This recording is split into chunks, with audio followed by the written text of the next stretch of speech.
ಮಾಡ್ತಾನೆ, ಅದನ್ನು ಕೊಲೆ ಮಾಡ್ತಾನೆ ಅಂತಂದ್ರೆ ಮನಸ್ಸಿಗೆ ನೋವಾಗದಲ್ಲೇ ಇರುತ್ತಾ? ಇದ್ರ ಬಗ್ಗೆನೂ ಕೂಡ ಸಿದ್ದರಾಮಯ್ಯನವರಿಗೆ ಮಾತಾಡಲ್ಲ ಅಂತಲೇ. ಸರ್, ನಿಮಗೆ ಹೆಣ್ಮಕ್ಳು ಇಲ್ದಲೇ ಇರ್ಬೋದು, ನಿಮ್ಮ ಮನೆಯಲ್ಲೂ ಮಹಿಳೆಯರು ಇದ್ದಾರಲ್ಲ ಸರ್, ನಿಮ್ಮ ಮನಸ್ಸು ಮಿಡಿಯಲ್ವ ಇದು? ಏನು ಸರ್ ನೀವು ಇಷ್ಟೊಂದು ನಿರ್ಭಾವುಕವಾಗಿ ಸಂವೇದನಾ ರಹಿತವಾಗಿ ನಡ್ಕೋತಾ ಇದ್ದೀರಿ? ಸರ್ ಬನ್ನಿ ಸರ್, ಬೆಂಗಳೂರಲ್ಲಿ ಕೂತಿರಲ್ಲ, ಇಲ್ಲಿ ಬಂದು ಒಂದು ಮೀಟಿಂಗ್ ತೊಗೊಳ್ಳಿ ಸರ್. KDP ಮೀಟಿಂಗ್ ಅಂತೂ ತೊಗೊಳ್ಳಲ್ಲ, ಅಭಿವೃದ್ಧಿಗೆ ನೀವು ಕಾಸು ಕೊಡಲ್ಲ, KDP ಮೀಟಿಂಗ್ ತೊಗೊಳ್ಳಲ್ಲ. ಕಾನೂನು ಸುವ್ಯವಸ್ಥೆ ದೃಷ್ಟಿಯಿಂದ ಕರೆದುಬಿಟ್ಟು ನಿಮ್ಮ ಮಗನಿಗೆ ಬುದ್ಧಿ ಹೇಳಿ ಸರ್. ಇಲ್ಲಿ ಟ್ರಾನ್ಸ್ಫರ್ ದಂಧ ಮಾಡಬೇಡಪ್ಪ, ನನ್ನ ಜನ ದುಡ್ಡು ಇಟ್ಕೊಂಡು ದುಡ್ಡಿನ ತೈಲಿ ತೊಗೊಂಬಂದು ನಾನು ಜನರಿಂದ ಮುಖ್ಯಮಂತ್ರಿ ಆಗಿರೋದಲ್ಲ, ದುಡ್ಡಿನ ತೈಲಿ ಇಲ್ದಲೆ ಜನ ನನ್ನನ್ನು ಗೆಲ್ಸಿದ್ರೆ ವಿಶ್ವಾಸ ಇಟ್ಟು ಅಂತ ಮಗನಿಗೂ ಹೇಳಿ.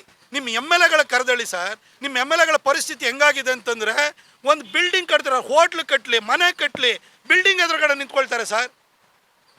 ಇಂಥ ದುಸ್ಥಿತಿ ಬಂದೋಗ್ಬಿಟ್ಟಿದೆ ಇವತ್ತು. ವಸೂಲಿಗೆ ಯಾರೋ ಮೊದಲೆಲ್ಲ ಏಜೆಂಟ್ಸ್ಗಳು ಬರೋರು, ಯಾವನ RTA ಹಾಕ್ಸ್ಬಿಟ್ಟು ಎಲ್ಲ ಕಾರ್ಪೊರೇಷನ್ ಇಂಜಿನಿಯರ್ನ ಕಳಿಸ್ಬಿಟ್ಟು ಮನೆ ಕಟ್ಟೋರ ಜೊತೆ ವಸೂಲಿ ಮಾಡೋರು. ಇವಾಗ MLAಗಳು ವಸೂಲಿ ಮಾಡ್ತಾ ಇದ್ದಾರೆ ಸರ್ ಮೈಸೂರಲ್ಲಿ. ಈ ಪರಿಸ್ಥಿತಿ ಬಂದೋಗಿದೆ.